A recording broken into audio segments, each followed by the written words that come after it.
आज 136वां foundation day है कांग्रेस का, और कांग्रेस के जो कदावर और सीनियर लीडर है, आए दिन हम उनसे बात करवाते हैं आपकी।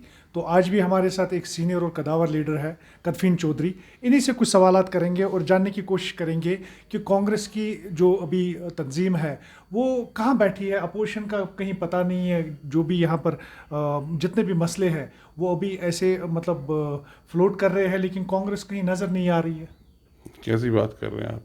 ये कांग्रेस पार्टी है जिसने पूरा अपोजिशन का अपना पूरा फ़र्ज़ निभाया है, क्योंकि अगर आप देखेंगे कांग्रेस एक वाहिद पार्टी रही जो पहले से उसने सबसे अपने आप को अलग करके रखा।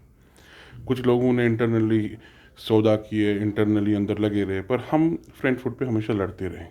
बेशक कहीं कुछ जगहों पे हम कमज़ोर थे, पर उसका ये मतलब नहीं था कि हमने कभी कहीं कॉम्प्रोमाइज़ किया, अपने लोगों के मफाद को नज़रअंदाज किया।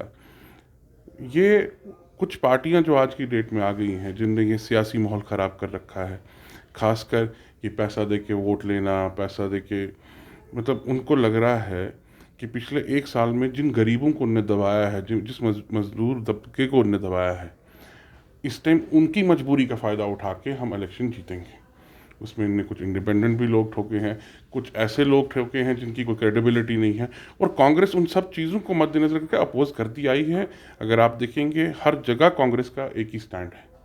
और अगर अभी एक अलायंस की बात है, उसमें भी कांग्रेस ने पहली बात ये की कि पहले वो देखेंगे कि बीजेपी के साथ कॉम्प्रोमाइज़ नहीं करेंगे।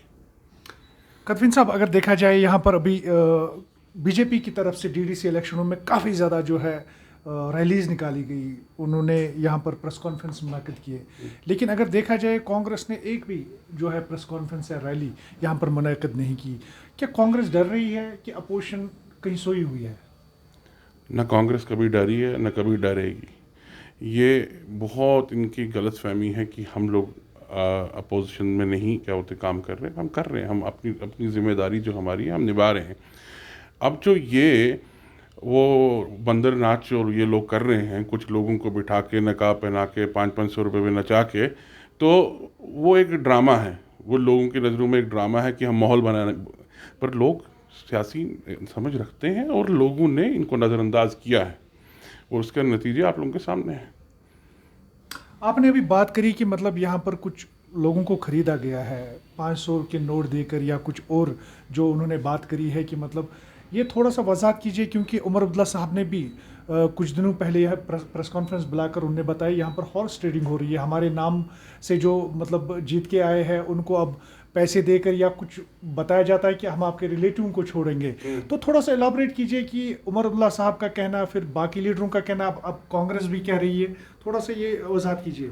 देखिए, पिछले कुछ अरसों में हालातों का फ़ायदा उठा के, लोगों की मजबूरियों का फ़ायदा उठा के कुछ नई सियासी पार्टियां भी आई हैं, कुछ नए चेहरे भी लोग मार्केट में आए हैं, जो कि डिफरेंट डिफरेंट कनेक्शन से, डिफरेंट डिफरेंट तरीके से, चाहे वो आरएसएस के एजेंट हैं, चाहे वो बीजेपी के एजेंट हैं, चाहे वो लोकल पार्टीज़ जो उनकी एजेंट बनी हैं, तो किसी हद तक झूठे लारों में गरीबों को फंसाया जा रहा है।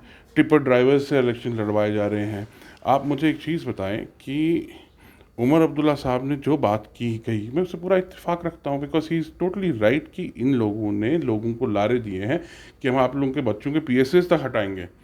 तो उसमें वो माँ बाप का प्यार है, माँ बाप की मजबूरी है, बाई की मजबूरी है, बाई को छुड़ाना, तो इलेक्शन में खड़ा हो रहा है इनकी तरफ से, वो भी इंडिपेंडेंट, फिर उनको पैसे दिए जा रहे हैं लड़ने के लिए। तो मुझे बताइए अकाउंटेबिलिटी कहाँ है? अगर एडमिनिस्ट्रेशन को नहीं पता, एडमिनिस्ट्रेशन को ओपनली पता है कि कहाँ क्या हो रहा है, किस कहाँ एक्शन हुआ, आप एक जगह बताइए एक्शन कहाँ हुआ। मैं आपको लगभग लगभग 10 पॉइंट्स बता दूंगा कि जिन जिन जगह इन पैसे चले हैं। और आज कैंडिडेट्स को ल्यूर किया जा रहा है, पैसे के जोर पे किसी कोई वीक पॉइंट है उसको दबाया जा रहा है कि आपको हमारे साथ आना है। तो ये तो ज़बरदस्ती है, ये कहाँ डेमोक्रेसी है, ये तो ज़बरदस्ती है। कदरीन साहब, अगर देखा जाए यहाँ पर अभी नई एक पार्टी जो है फ्लोट कर रही है, जिनका नाम जे की अपनी पार्टी है, अल्ताफ बुखारी साहब की पार्टी है। तो उन्होंने डिनाई किया कि अगर कोई मतलब किसी का विल होगा, किसी की चॉइस होगी, तो वो किसी भी पार्टी में जा सकते हैं। उमर अब्दुल्ला के जवाब में उन्होंने बताया, सवाल में जब बताया ये, तो आप क्या कहेंगे, क्या कुछ तबसरा करेंगे अपनी पार्टी पर? देखिए, जहाँ तक तो अल्ताफ़ साहब बोल रहे हैं तो ये तो ठीक बात है कि ज़बरदस्ती नहीं होनी चाहिए, पर मुझे लगता है कि उन्हीं का नाम, उन्हीं की पार्टी का नाम हो सकता है कोई कुछ लोग इस्तेमाल कर रहे हो सकता है कि उनके नाक तले काम कुछ हो रहे ऐसे हों जो उनकी नॉलेज में नहीं हो, पर हो रहा है, नाम निकल रहा है। और जब तक मैं आपको बताऊं कि कीचड़ में पत्थर मारोगे नहीं, छींटें उठेंगी नहीं, तो कहीं ना कहीं कुछ ना कुछ हो रहा है, तभी ऐसी बात चल रही है। तो डीडीसी इलेक्शंस अभी कंक्लूड हुए, रिजल्ट्स आए, तो आप उससे मुतमईन है जो रिजल्ट्स यहाँ पर हुए, रिजल्ट्स आए और जो इलेक्शंस यहाँ पर मुनक़िद करवाए गए थे डीडीसी, आप उनसे मुतमईन है as a Congress senior leader? देखिए, पहले तो कैंपेन का लोगों को पूरा अपॉर्चुनिटी नहीं दी, स्पेस नहीं दी गई, फ्रीडम नहीं दी कैंपेन करने का, चाहे सिक्योरिटी के नाम पे, चाहे अवेलेबिलिटी ऑफ एकोमोडेशन, डर के मामले, मतलब मेजर तो बहाना सिक्योरिटी का ही रहा इनका। तो लोग वो कैंपेन नहीं कर पाए, जो खुल के कैंपेन करना था, जो लोगों को अवेयरनेस देनी थी, खुल के कर नहीं पाए, क्योंकि हर जगह इन्हें दबाने की कोशिश की। एडमिनिस्ट्रेशन आरएसएस का काम कर रही थी।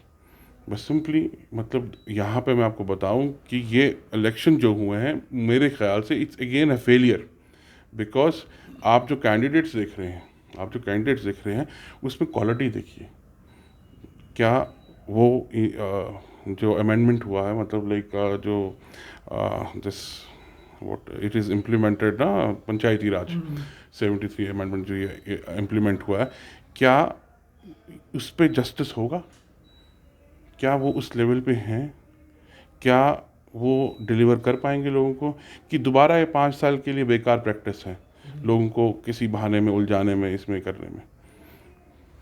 कदफीन साहब, एक आखिरी सवाल है मेरा। अगर देखा जाए यहाँ पर अभी काफ़ी ज़्यादा जो मसले हैं अभी भी इन प्रोसेस है, अंडर वे है, जैसे उनमें किसानों का भी मसला है जो अभी दिल्ली में बैठे हुए हैं। कांग्रेस एक जो नेशनल तंजीम, एक है नेशनल पार्टी है, तो उसके अलावा जो जम्मू में ज़मीनें छीनी गई है जो वक्फ बोर्ड की है, तो वो भी एक इशू बनता जा रहा है, क्योंकि अभी बहुत सारे ऐसे मसाइल जो है जो इन प्रोसेस है और उस पर कोई भी बात नहीं हो रही है, जैसे किसानों के मसले हैं या ज़मीन औकाफ की छीनी जा रही है, तो उस पर क्या आप तबसरा करेंगे?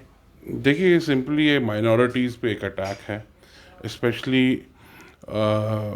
वो पर्टिकुलर सेट ऑफ मिनॉरिटी जो कि वोट करती है, जो कि प्रो कांग्रेस है या डेमोक्रेटिक सिस्टम पे बिलीव करती हैं, जो कम्युनल पॉलिटिक्स पे बिलीव नहीं करती, उन लोगों को ये एक तरह का ना, वो सप्रेस करने के लिए, उनको डराने के लिए, धमकाने के लिए, उनकी ज़मीनें उनसे छीनने के लिए, जैसे गुजरों से फॉरेस्ट लैंड है। आप मुझे बताइए, गांधीनगर का जो मसला है, इसमें सुप्रीम कोर्ट में केस है और ये ऑलरेडी मेंशन्ड है कि ये प्रॉपर्टी अंडर लीगल, मतलब प्रोसेस में चल रही है, कोर्ट में है। तो कैसे एडमिनिस्ट्रेशन ओवरनाइट उनको वहाँ पे पोजीशन लेने के लिए आएगी, that too on Saturday night? तो ये एक गुंडागर्दी नहीं है, ये एक वो सप्रेशन का वो ये नाजी रूल इम्प्लीमेंट करने की कोशिश कर रहे हैं यहाँ पे। तो मेरे ख्याल से ये इनको रोकना चाहिए, क्योंकि इसके फ्यूचर जो इम्पैक्ट पड़ेगा लोगों की जहनियत, मतलब इसके नतीजे बहुत ख़राब हो सकते हैं।